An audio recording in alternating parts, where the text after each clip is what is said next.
Hari ini, gue lagi di Balikpapan, kota yang dikenal sebagai kota minyak dan kota transit yang terletak di pesisir Kalimantan Timur.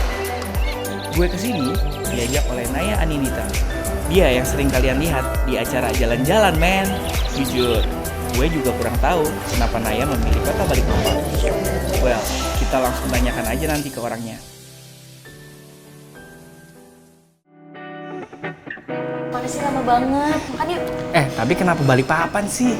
Lo nggak tahu kan kalau Balikpapan itu baru menang Yokata Award. Terus kita mau makan kemana? Dan itu kali ya. Hari ini gua akan order GrabRent untuk nemenin jelajah hari pertama di kota Balikpapan. Ditemenin oleh Halo, Bapak Pak. Riko sebagai driver GrabRent, dia yang akan menjadi pemandu gua hari ini. Kapan Mbak? Udah ke Balikpapan ini Mbak? Baru Pak, baru aja nyampe. Kalau tempat-tempat wisatanya apa Pak? Tempat wisata kalau untuk dalam kota itu ada namanya Pantai Kemala, Samboja Road, Lapangan Merdeka, Mahawihara, Buddha Manggala itu tempatnya. Nah, kita tujuan ke Dandito nih Mbak ya. Iya. Restoran nomor 1 yang ada di Balikpapan. Kenapa tuh Pak? Kok pada makannya di sini? Kalau untuk seperti itu nanti biar bisa dijelaskan sama Bapaknya langsung. Hai, saya Rudi dari Dandito Restoran Balikpapan. Dandito itu adalah nama anak saya. Di sini ada 3 jenis kepiting jantan, kepiting betina, sama kepiting soka. Yang paling banyak diminatin adalah saus spesial Dandito. Dimana saus itu pertama saya buat, sebetulnya itu adalah menu yang salah dulunya. Dan sekarang menjadi saus Dandito. Selamat menikmati! Ini ladanya lada lokal Kalimantan dan masaknya tradisional. Yang di sana itu aroma jahe merahnya yang rasa banget dan itu bikin anget badan. Kepiting kalau segar dagingnya nggak nempel di tulangnya ini. Saya kalau suruh milih, saya nggak bisa. Dua-duanya enak. Saya menemukan daging yang best.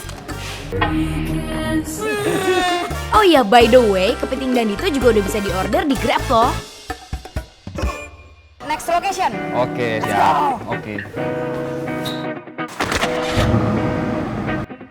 Udah kenyang dengan lezatnya kepiting Dandito, langsung gua menuju destinasi pertama yang direkomendasikan oleh Bapak Riko. Mahavihara Buddha Manggala. Mahavihara Buddha Manggala sendiri adalah salah satu vihara yang memiliki daya tarik pariwisata karena desain, detail, dan filosofi yang menarik, yaitu filosofi yang berhubungan dengan kehidupan. Kamu tahu nggak, tingginya 3 meter, terus luasnya 12 meter. Jadi ternyata ini tuh menggambarkan kondisi ketika Buddha umur 80 tahun gitu. Tubuhnya masih bagus, terus dalam keadaan tersenyum. Filosofi pose Buddha yang tidur dan arti dari setiap lukisan yang ada di belakangnya membuat gua kagum akan cerita hidup sang Buddha yang menginspirasi banyak manusia. Mungkin gua harus mengikuti caranya Buddha menjalani hidup kali ya. Perjalanan selanjutnya cukup lumayan dari segi jarak dan tempat yang akan gue kunjungi adalah tempat penangkaran orangutan. Oke Mbak Nay, kita sudah sampai di Samboja kilometer 44. Di mana tepatnya tempat penangkaran orang hutan. Bawah bos yaitu Borneo Orangutan Survivor. Pulau orangutan. Mas, aku mau nanya deh, ini tuh orangutannya yang diselamatkan dari mana sih? Yang si Rainbow ini yang jantan kita ngambil dari salah satu objek wisata yang ada di Jakarta. Kalau si Ani dapat umur berapa? Itu dia cukup muda, cuma kan dengar suara banyak dia mulai akan stres. Kadang Aduh, kesian masih banyak trauma gitu ya? Iya, masih trauma sampai sekarang. Itu gimana sih Mas, kayak graduationnya? Kita ada tahapannya di sekolah hutan 1 itu kayak yang masih 3 tahun sampai 7 tahunan. Jadi itu cara dilajarkan mulai pelan-pelan, cara manjat pohon, mengenal pakan alami mereka, mengenal predator mereka nanti yang akan mereka temukan di alam. Usaha kita untuk bisa bantu volunteering gitu? Ya, kita kerja sama di negara UK namanya The Great Project. Jadi untuk orang-orang yang tertarik untuk volunteer ke Yayasan Bos, dia bisa mendaftar ke The Great Project. Gimana Mbak? Kita ke tempat selanjutnya? Ya, siap. Let's Oke. go.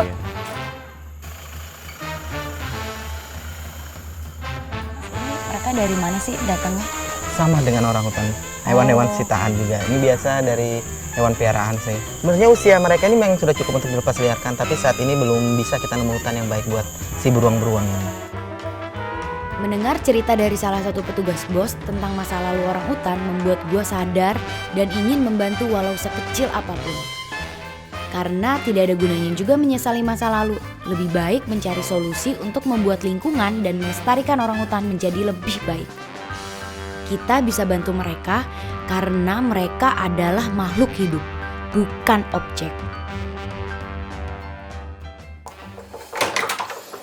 Bro, ini apa dong? Mau pesen GrabFood, cepetan. Makasih ya Mbak.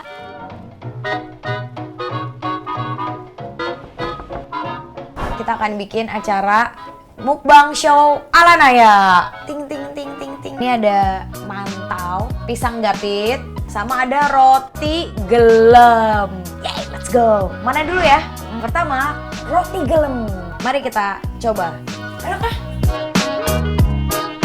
Selai coklatnya ada kayak crunchy, terus nggak terlalu manis coklatnya. Ini enak. Ini Naya approve. Nextnya pisang gapit. Wow. Ada rasa durian-duriannya. Ini menurut gue cocok buat buka puasa. Mantap.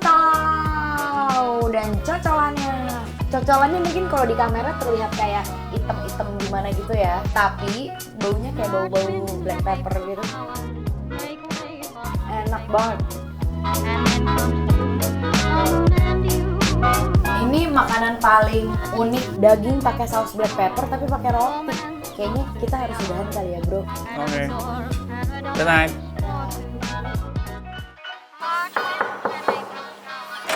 Katanya mau sunrise-an. Lo gak lihat nih gue udah siap begini. Hari kedua, gue ditemani dengan GrabRent akan mengejar sunrise di Bukit Batu Dinding.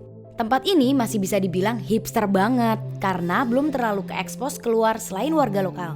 Jaraknya yang cukup jauh dari hotel membuat gue harus jalan jam 3 pagi. Bro, untung nih ada sandaran batu nih, gue bisa rebahan. Gila, tadi bener-bener jalanannya itu kayak berkelok-kelok, kita harus off-road naik motor. Ini sekarang kita lagi nunggu sunrise, tapi mudah-mudahan ya, karena roman-romannya ini agak berawan nih.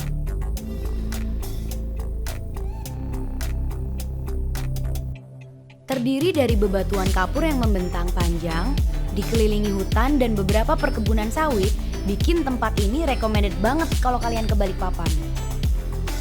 Sebenarnya untuk masuk ke sini kalian tuh nggak dipungut biaya, cuma harus bayar sewa motor untuk masuk ke atas ini, karena jalannya nggak bisa dilewatin dengan mobil.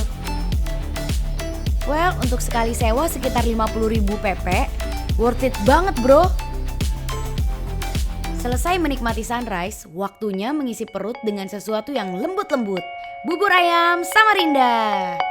Letaknya yang di pusat kota membuat gue kembali harus menunggu sekitar 45 menitan.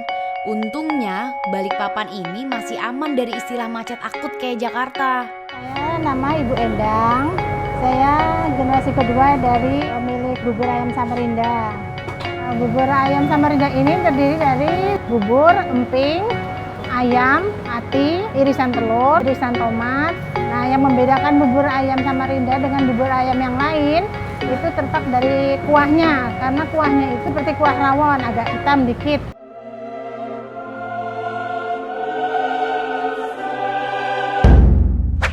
Jadi Pak, biasanya ada dua tipe orang cara makan bubur tuh. Iya. Suka bubur diaduk sama tim yang suka bubur nggak diaduk. Saya lebih suka yang diaduk. Kalau gue lebih suka nggak diaduk sih. Campur-campur aduk-aduk tuh udah nggak seoriginal gitu loh. Kalau lo? Kayaknya gue lebih suka diaduk juga deh. Cara makan yang benernya gimana sih? Apakah diaduk atau dibiarkan saja? Aduk. Mari Pak, kita makan lagi Pak. Iya, silakan Mas. Ini rasanya kayak makan soto ayam pakai bubur. Kuah rasa soto gitu yang gurih-gurih. Jadi kalau misalnya lo ke Balikpapan dan lo tiba-tiba ngidam pengen sarapan ini, lo bisa pesen di GrabFood. Hah, udah kenyang sarapan, mau belanja oleh-oleh dulu kali ya. Karena deket, gue pesen Grab Bike aja deh.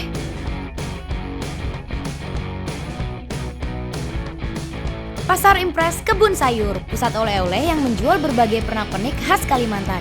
Mulai dari batu, kalung, gelang, kain, tas, sampai makanan pun ada di sini. Lucunya, kan nama belakangnya Kebun Sayur.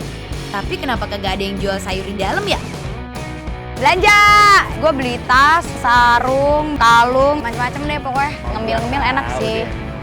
Yuk, gue ajak lo ke suatu tempat. Mana? Nah, ini nih kek salakilo. Wow, apaan tuh kek salakilo? Kek salakilo itu adalah kue yang dibuat dari buah salak. Milik toko memberikan sentuhan inovasi untuk mengubah salak tersebut menjadi sebuah kek yang akhirnya dikemas dan terkenal dengan nama kek salakilo. Wow, ternyata ini inovasi.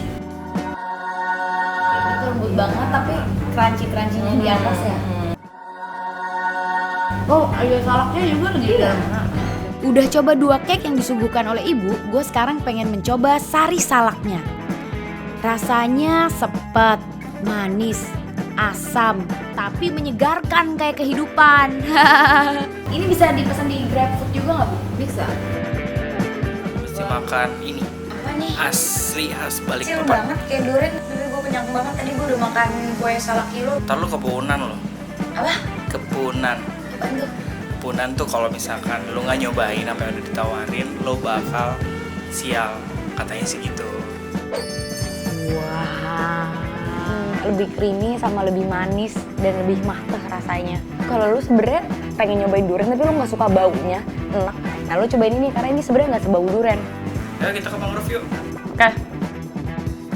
Dari kek salak, gue pesen Grab Rent lagi untuk menuju ke lokasi selanjutnya. Karena jarak yang tidak terlalu jauh, hutan mangrove menjadi pilihan gue selanjutnya untuk gue jelajahi. Grab Rent pun menjadi teman pemandu kembali. Dengan akses jalan kecil perumahan warga, kalian udah bisa melihat plang bertuliskan Hutan Mangrove Graha Mandiri. Di sini mereka menawarkan jasa keliling hutan mangrove dengan menyewa kapal. Untuk harga sewa kapal berkisar 300.000 untuk keliling pulang pergi. Sudah waktunya naik kapal, jangan lupa safety first. Pak Iwan, ini udah berapa lama sih sebenarnya hutan mangrove ini? Udah lama Mbak, 2001 mulainya. Oh gitu. Berapa sih luasnya? Lumayan Mbak, 150-an hektar. 150. Oh.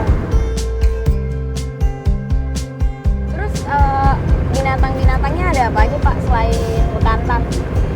Ya di sini spesiesnya yang banyak sih bekantan, ikan, buaya juga ada. Oh, buaya. Wah, bekantan. Ini bekantan. Cowok ya? Yang cowok. Itu yang pejantannya tuh yang benar-benar. Pak, tunggu. Dia nggak mungkin kayak loncat ke sini gitu kan, Pak? Enggak. Nggak ya? Ini yang makanin dia, Pak, makan nyampe gundul. Iya. Oh gitu. Wah, ibu dan anak. Udah bekantan. Hutan mangrove ini dikelola dan dikepalai oleh Bapak Agus Bey. Doi udah menangin berbagai award karena sudah turut melestarikan dan memperkenalkan salah satu destinasi liburan di Balikpapan. Pokoknya kece banget lah Bapak. Aduh, Pak, lapar deh, Pak. Kira-kira makan di mana ya, Pak, enaknya? Udah pernah ngerasain pepes kepiting di sini belum Mbak? Belum. Kita coba. Pepes kepiting. Kita coba makanan pepes kepiting yang lokal. Let's go. Menuju tempat makan malam yang menyediakan pepes kepiting terkenal sebalikpapan. Pepes kepiting Ibu Sumiati. Uniknya, tempat jualan si ibu bukan sebuah warung ataupun restoran mewah. Hanya sebuah rumah kecil sederhana yang dia gunakan untuk membuat pepes kepiting. Gua pun dikasih tahu oleh bapak driver bahwa sebenarnya si ibu itu cuma buka sampai siang. Tapi karena kebetulan si bapak kenal sama ibu, si ibu mau deh tungguin dan tetap menjamu kami. Makasih loh Bu. Di sini gue diajarin cara bungkus pepes kepiting. Lumayan lah nambah ilmu, siapa tahu bisa buka bisnis sendiri nanti di Jakarta. Yeay, bisa.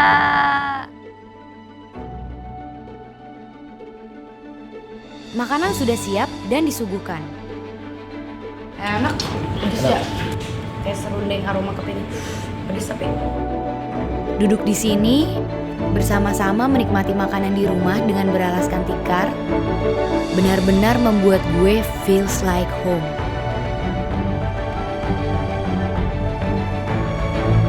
Kebersamaan sangat amat kental di sini.